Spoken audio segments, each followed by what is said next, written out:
Hi boys and girls, it's Miss Kim. And Miss Laura. We are so excited to be here reading books for you today. This is our first video together. Scary. A little bit. So we hope you enjoy the books. Have fun. Russell the Sheep by Rob Scotton.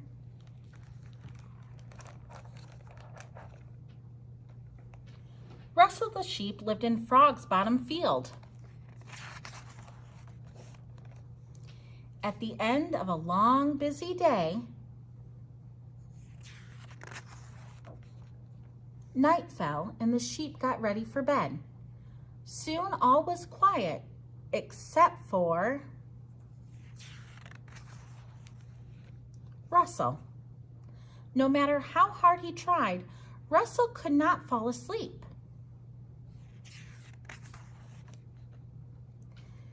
Maybe if it were really dark, he thought, I'd be able to sleep.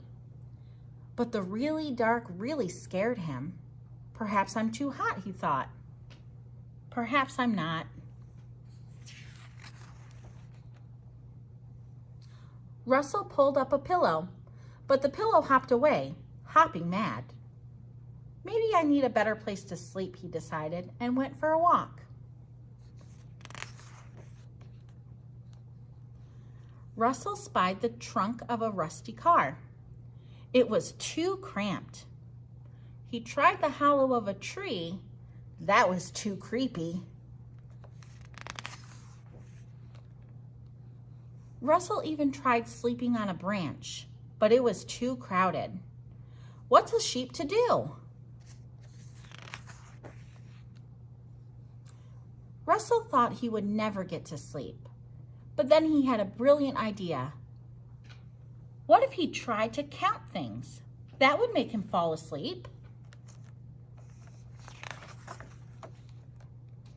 Russell counted his feet. 1, 2, 3, 4. Not tired. I guess I need more feet, he decided. What next? The stars. Russell counted each and every one. 1, 2, 3, 4, 5, 600 million, billion, and 10. And Russell was wide awake.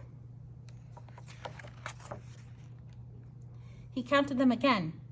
600 million, billion, and 10. And still wide awake.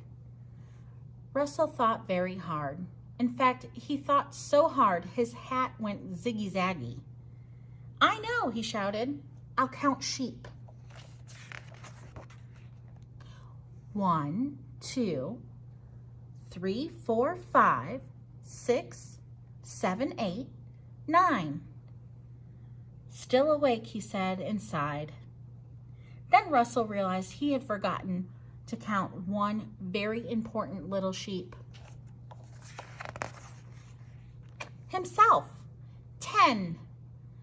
Russell felt a tickle, then a twitch, and then sound asleep. By now it was morning, and all the other sheep in the field began getting ready for the new day. Soon everyone was up. Everyone, that is, except for Russell. The end. Norman Didn't Do It by Ryan T. Higgins.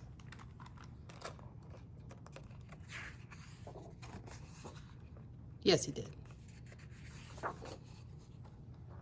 Norman was a porcupine. Norman's best friend was Mildred. Mildred was a tree. Norman and Mildred did everything together. Strike one. Chip, chip. You're right, Mildred. It is a little yellow-bellied sapsucker. I love playing tree together. Yay, you win. Norman was happy with the way things were. Okay, one more chapter, then it's lights out, Mildred. Norman and Mildred, Mildred and Norman. Just the two of them. Until one day, pop, there was someone else. And who was that? It was another tree. Suddenly, it was no longer just Norman and Mildred. It was now Norman and Mildred and the other tree. This did not sit well with Norman. Norman began to worry. What if the other tree wanted to be friends with Mildred? What if Mildred liked the other tree? What if Mildred liked the other tree more than she liked Norman?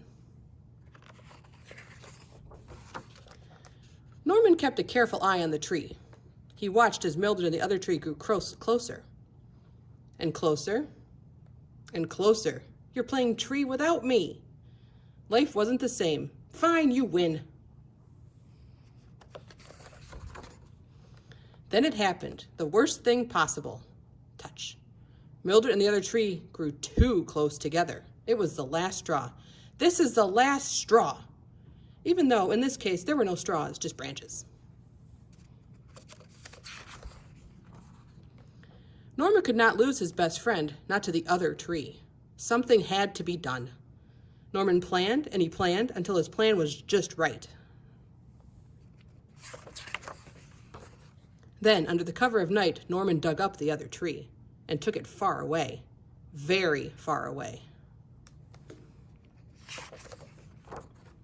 Very, very far away. To a place where the other tree would never come between Norman and Mildred ever again. And just like that, the other tree was gone. Norman and Mildred were back together, just the two of them. But it wasn't the same. Other tree? What other tree? Oh, that other tree. I don't know what happened to the other tree. I didn't do anything. Maybe it went on vacation. Maybe it moved. How should I know? There, Mildred, you still have me.